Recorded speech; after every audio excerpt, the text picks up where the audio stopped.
بسم اللہ الرحمن الرحیم۔ السلام علیکم ورحمۃ اللہ وبرکاتہ۔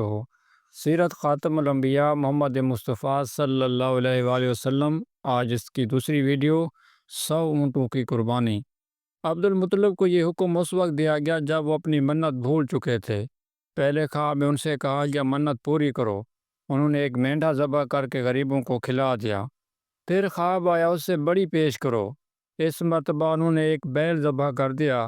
خواب میں پھر یہی کہا گیا اس سے بھی بڑی پیش کرو۔ اب انہوں نے اونٹ ذبح کیا۔ پھر خواب آیا اس سے بھی بڑی چیز پیش کرو۔ انہوں نے پوچھا اس سے بڑی چیز کیا ہے؟ تب کہا گیا اپنے بیٹوں میں سے کسی کو ذبح کرو جیسا کہ تم نے منت مانی تھی۔ اب انہیں اپنی منت یاد آئی، اپنے بیٹوں کو جمع کیا، ان سے منت کا ذکر کیا۔ سب کے سر جھک گئے، کون خود کو ذبح کرواتا؟ آخر عبداللہ بولے ابا جان آپ مجھے ذبح کر دیں۔ یہ سب سے چھوٹے تھے، سب سے زیادہ خوبصورت تھے، سب سے زیادہ محبت بھی عبداللہ کو عبد المطلب کو انہی سے تھی، لہٰذا انہوں نے قرعہ اندازی کرنے کا ارادہ کیا۔ تمام بیٹوں کے نام لے کر قرعہ ڈالا گیا، عبداللہ کا نام نکلا۔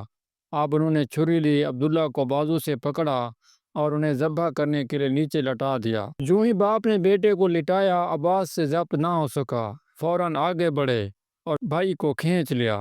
اس وقت یہ خود بھی چھوٹے سے تھے۔ ادھر باپ نے عبداللہ کو کھینچا، اس کھینچا تانی میں عبداللہ کے چہرے پر خراشیں بھی آئیں۔ ان خراشوں کے نشانات مرتے دم تک باقی رہے۔ اسی دوران بنو مخزوم کے لوگ آ گئے۔ انہوں نے کہا آپ اس طرح بیٹے کو ذبح نہ کریں، اس کی ماں کی زندگی خراب ہو جائے گی۔ اپنے رب کو راضی کرنے کے لیے بیٹے کا فدیہ دے دیں۔ اب سوال یہ تھا کہ فدیہ کیا دیا جائے۔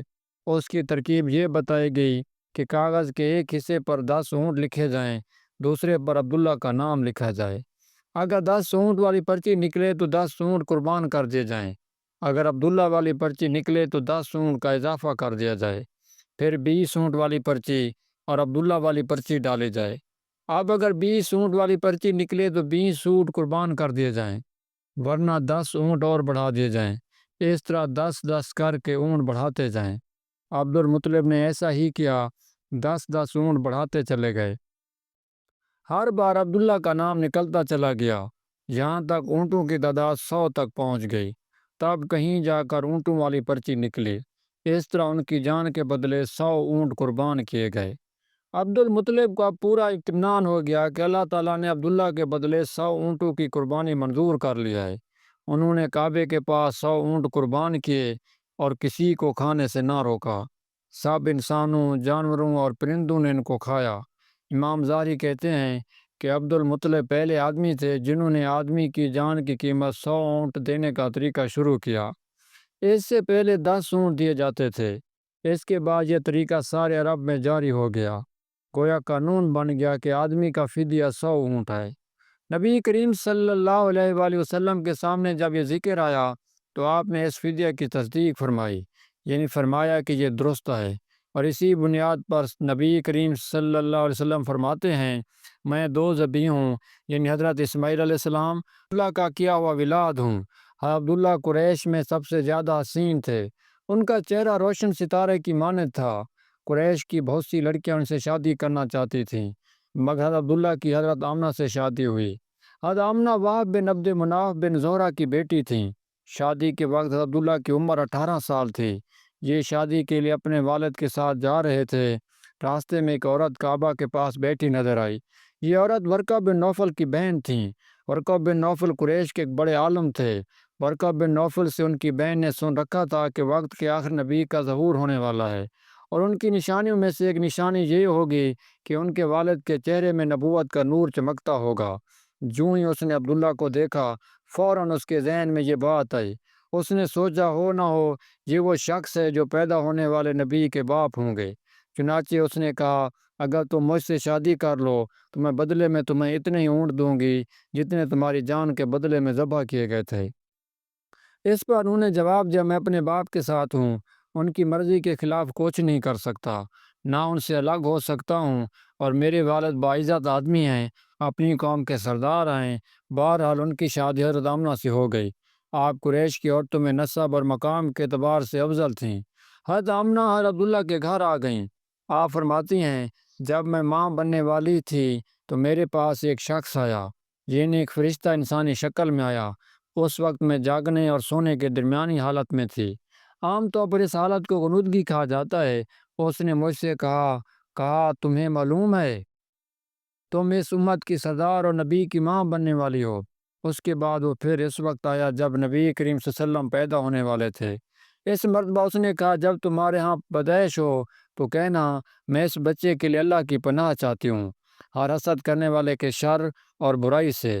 پھر تم اس بچے کا نام محمد رکھنا، کیونکہ ان کا نام تورات میں احمد ہے اور زمین اور آسمان والے ان کی تعریف کرتے ہیں، جبکہ قرآن میں ان کا نام محمد ہے اور قرآن ان کی کتاب ہے۔ ایک روایت کے مطابق فرشتے نے ان سے یہ کہا تم وقت کے سردار کی ماں بننے والی ہو۔ اس بچے کی نشانی یہ ہوگی کہ اس کے ساتھ ایک نور ظاہر ہوگا جس سے ملک شام اور بصرہ کے محلات بھر جائیں گے۔ جب وہ بچہ پیدا ہو جائے گا تو اس کا نام محمد رکھنا، کیونکہ تورات میں ان کا نام احمد ہے، آسمان اور زمین والے ان کی تعریف کرتے ہیں، اور انجیل میں ان کا نام احمد ہے کہ آسمان اور زمین والے ان کی تعریف کرتے ہیں، اور قرآن میں ان کا نام محمد ہے۔ عبداللہ کے چہرے میں جو نور چمکتا تھا شادی کے بعد حضرت آمنہ کے چہرے میں آ گیا تھا۔ امام زہری فرماتے ہیں حاکم نے یہ روایت بیان کی ہے اور اس کو صحیح قرار دیا ہے کہ صحابہ رضی اللہ تعالیٰ عنہم نے حضور نبی کریم صلی اللہ علیہ وآلہ وسلم سے عرض کیا اے اللہ کے رسول ہمیں اپنے بارے میں کچھ بتائیے۔ آپ صلی اللہ علیہ وآلہ وسلم نے ارشاد فرمایا میں اپنے باپ ابراہیم علیہ السلام کی دعا ہوں، اپنے بھائی عیسیٰ علیہ السلام کی بشارت ہوں اور خوشخبری ہوں۔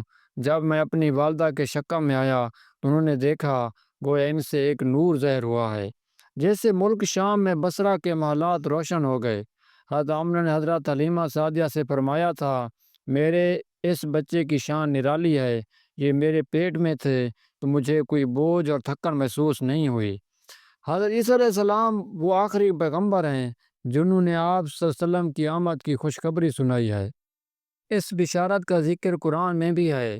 سورہ صف میں اللہ تعالیٰ فرماتے ہیں اور اسی طرح وہ وقت بھی قابل ذکر ہے جبکہ عیسیٰ ابن مریم علیہ السلام نے فرمایا کہ اے بنی اسرائیل میں تمہارے پاس اللہ کا بھیجا ہوا آیا ہوں کہ مجھ سے پہلے جو تورات آ چکی ہے میں اس کی تصدیق کرنے والا ہوں، اور میرے بعد جو ایک رسول آنے والے ہیں ان کا نام مبارک احمد ہوگا، میں ان کی بشارت دینے والا ہوں۔